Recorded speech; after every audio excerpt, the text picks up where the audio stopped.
Hi, I'm Curtis Skinner. I've been with Hypro Filtration about 9 years now. I'm a regional sales manager and have a little over 25 years of experience in the fluid power industry. Hello there. My name is Richard Trent. I'm a regional sales manager for Hypro Filtration. Been with Hypro for a little over 16 years. Prior to that, about 20 years in the fluid power industry. Hi, my name is Scott Howard. I've been at Hypro this is my 18th year. I'm a strategic account manager, and this is the Hypro podcast. About the cement industry today. We're talking about contamination control. We have some areas of the cement industry that we can focus on, but just want to get your thoughts about the cement industry and where your primary focus is when you go visit a customer. Following the premise that Hypro removes contamination from lubricants, whether it's gear oil or a lubricant in a hydraulic system. The cement industry has both. There's large gearboxes. These gearboxes typically use some pretty high viscosity fluids. A lot of these fluids are synthetic, so they're very costly, and that industry also has a lot of hydraulic systems as well. It's a very dirty environment, so there's a lot of airborne contamination. There's also a lot of process contamination where the product, which is eventually going to be cement, can find its way in the lubricant itself, and it either has to be removed, the lubricant has to be replaced, or you lose a component. And these components are very large and they're very costly. Yeah, I think when you look at that industry, it's very vulnerable in the fact that, one, like you said, there's contaminants in the process. Two, they deal with a lot of temperature extremes. So you're not really in a temperature controlled environment. So you've got a lot of contaminant. You've got these temperature variations, which are going to cause condensation. So besides just everything can be running right, you're still going to have condensation and water issues. And then it's a very linear process. So any one component can go down and take down the whole process. And there are certain areas where they've got multiple lines running, but you generally have there's one big piece of equipment that a whole lot of the process goes through, and the kiln. So right. If the kiln goes down, which tends to be a big focus of ours, they have a lot of equipment in there that can go bad, but the kiln seems to be the most critical piece of equipment in the plant. Yeah, typically a cement plant can be broken into three different sections. The roughing mill, for lack of a better term, that's where the mined product comes in, and it goes through its first stage of reduction or crushing, where they crush it into smaller pieces. From there it goes through the kiln. When it leaves the kiln, it goes into the finish mill. So the three primary stages of a cement plant is the roughing mill, the kiln, and the finish mill. Most of this product is moved by air, so there is another section that we deal with, very large compressors moving large amounts of air. But normally they can take product from the roughing mill and store it to feed the kiln at a later date. And normally they can take the product out of the kiln and store it before it goes through the finish mill. But when the kiln is down, they lose the bridge, so to speak, from roughing to finish. And we focus on different applications, a lot of gearbox applications that are actually in all three of those sections of the plant. The kiln is never shut down, or rarely shut down, because of the amount of energy it takes to restart it. So the lube oil system of the kiln is very important. Do you see filtration that's inadequate, or in some cases do you see no filtration at all when it comes to the lube system? Oftentimes both. Yeah, it's if there's something there, it's almost like an afterthought, and it's usually insufficient for what they're dealing with. And when you go into a particle count, you're usually maxing out the upper limits of what you can read. Correct. High viscosity fluids, anywhere from a 680 gearbox up to, in some cases, all the way up to 1500 centistokes. That's the call out, so that would be at 40 degrees Celsius. And that's just lubricating the bearings. These bearings have very small reservoirs, and A lot of the kilns have no filtration on them whatsoever. It's a challenging application because of the viscosity and because of the temperature changes. The viscosity swing is pretty large from a kiln that is not in production versus the temperature of those gearboxes when it is in production.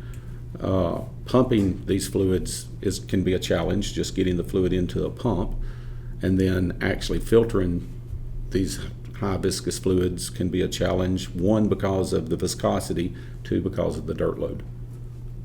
And that's not even taking into account the drive. The lubricants on the actual drives of the kiln can exceed 6,800, close to 7,000 centistokes. So you talk about the byproduct of the manufacturing process getting into the lube wall, and so we have no filtration. So something needs to be added. Offline filtration seems to me the most obvious. Correct. And when you get into the roughen mill and the finish mill, most of those systems have some type of filtration on them. But typically what you find is wire mesh elements, typically in the 40 micron size. So you're essentially just filtering the stuff you can see.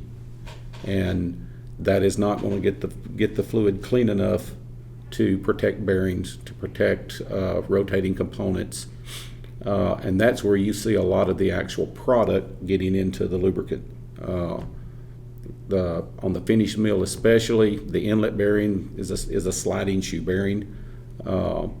Over time, you'll get wear in that part of the finish mill, and essentially you will get cement powder coming back with the lubricant back into the reservoir.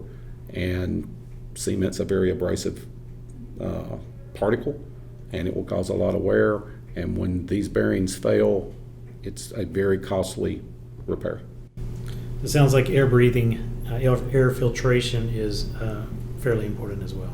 You need to have good breathers, but a lot of the product or a lot of the particulate that we encounter in the roughing mill and the finish mill is not coming through the breathers as much as it's coming from the product getting into the lubricant, coming through the bearings on the inlet and outlet of these systems used to either crush or hammer or pulverize the aggregate into a powder. The finish mill is especially vulnerable because the product is so fine. So, both of them, both the roughing and the finish, but it seems like the finish mills, the rate of ingression is really high. So far, it seems like on the roughing mill, once you clean them up, you can actually keep them fairly clean without going through a tremendous number of elements. You generally are coming on a system that's really dirty because it's a dirty environment, but it's had time to build up. So that's a really nice application because once you clean it up, you can keep it fairly clean fairly easily. The finish mill, the big challenge there is the product is so fine. So there's not a way to keep it out. So you're going to be dealing with a constant rate of ingression. Correct. So we definitely need to make sure that we size the offline filter skid correctly so that the end user doesn't go through filter changes on a very regular basis. You need to use a tremendous amount of area. So that's larger elements as opposed to smaller elements. It's multiple elements. The more filtration from a media standpoint that can be installed on the front end, the lower the overall cost of maintaining a clean system down the road, because in particulate filtration with the depth media, every time you double the surface area of the same exact media, you're going to at a minimum triple the elements or the media's life. So using 2 elements as opposed to 1 of the same media, you would change 3 single elements in the same amount of time that you would change 2 if you had 2 in parallel. If you go to put 4 in parallel, we double, and then we double a second time, so that would be 3 times 3. In that scenario, you're going to consume 4 elements where you would otherwise consume 9. And that's where, if you size this stuff properly on the front end, you can maintain very clean fluids, but you can also do so and not extrapolate, that's not the right word, and not grossly increase the cost of filtration. and actually achieve an ROI. In a challenging application like this, our goal is always going to be to balance the filtration efficiency, the removal, and the maintenance costs. So we're always going to look at what is the most cost-effective way in the long run to maintain the clean oil that the customer is looking for. So to Richard's point, we're going to go with the appropriately sized filter. And what we're often replacing is filters that are too small. So the customer has been dealing with changing them very frequently, and they get to the point where they just quit maintaining them or they don't use them. So the challenge is always to get a cost-effective system that's going to reach the ISO cleanliness codes that they need to extend the life of the equipment without increasing the maintenance costs and not having a lot of time put into it. And that's done by appropriately sizing the filters. Correct. Now the nice thing is these gearboxes generally aren't huge, so we're going to have a low flow rate, so we can get that surface area and that flow density without having too big of a piece of equipment. But the goal is always going to be to find the most cost-effective way to maintain the cleanliness codes they need to keep the equipment running. And in sizing, we have to take the high viscosity fluid into account as well. So in a lot of cases, what may be a filter assembly that normally would be an appropriate size because it's a high viscosity fluid, then it becomes a small filter. And so we have to take that into consideration as well in sizing, because viscosity obviously has an effect. What about water? Do you see water much? Most of the water I've encountered, and I have encountered water, most of the water is a temporary upset condition, most often due to some type of a leak in the coolant in a shell and tube cooler, for example. I don't see water in this industry near as often as I would in the power generation industry or pulp and paper and so on. It does show its face, but normally they repair the cooler, put a dehydrator on the system to remove the water. System dries out, and they remove the dehydrator and get back to operating normally. The biggest issue in what I've dealt with in cement plants has been particles. What about varnish? Higher temperature? Do you see that often? I don't hear about it much. I've not directly dealt with a varnish issue in a cement plant. It wouldn't surprise me to encounter one day.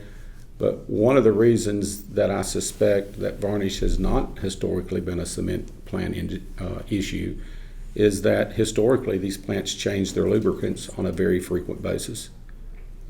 Because the reason is no filtration. Because of inadequate filtration, yeah. a lot of these plants are changing very expensive synthetic gear lubricants purely because it's dirty. And that's the other option. You either remove the contaminant or you remove the entire lubricant and start new.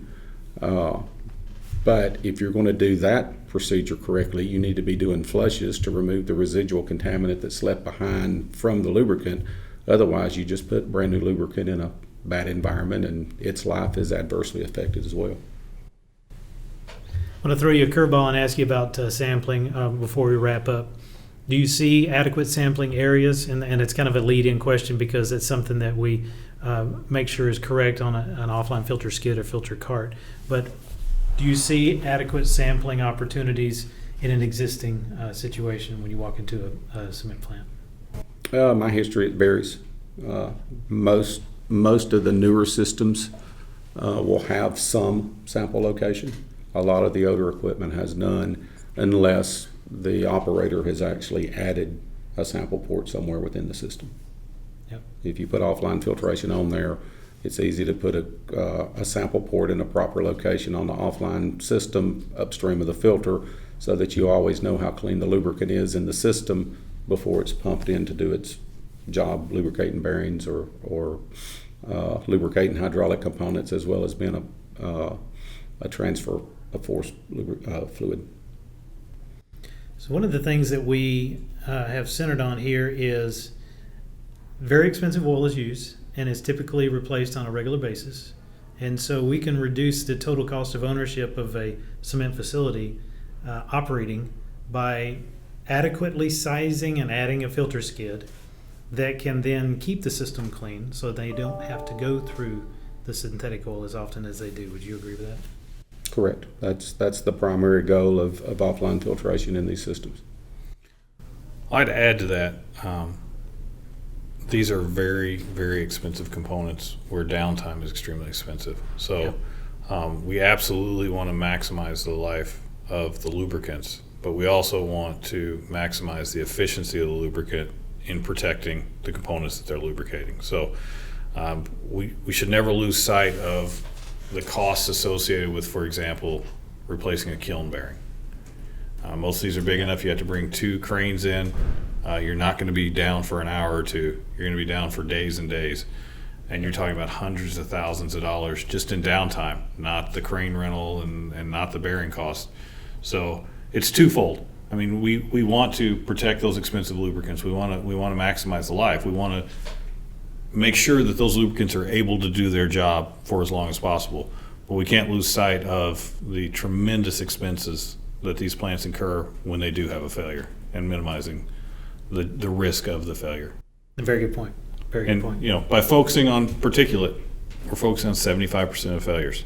Absolutely. So that's a very powerful tool that we bring to the customers for improving their reliability and reducing their costs. Yep. Agreed. Well said. This has been a production of Filtration. For more information or questions on our products and services, visit our website at www.hyprofiltration.com. And remember, please lubricate responsibly.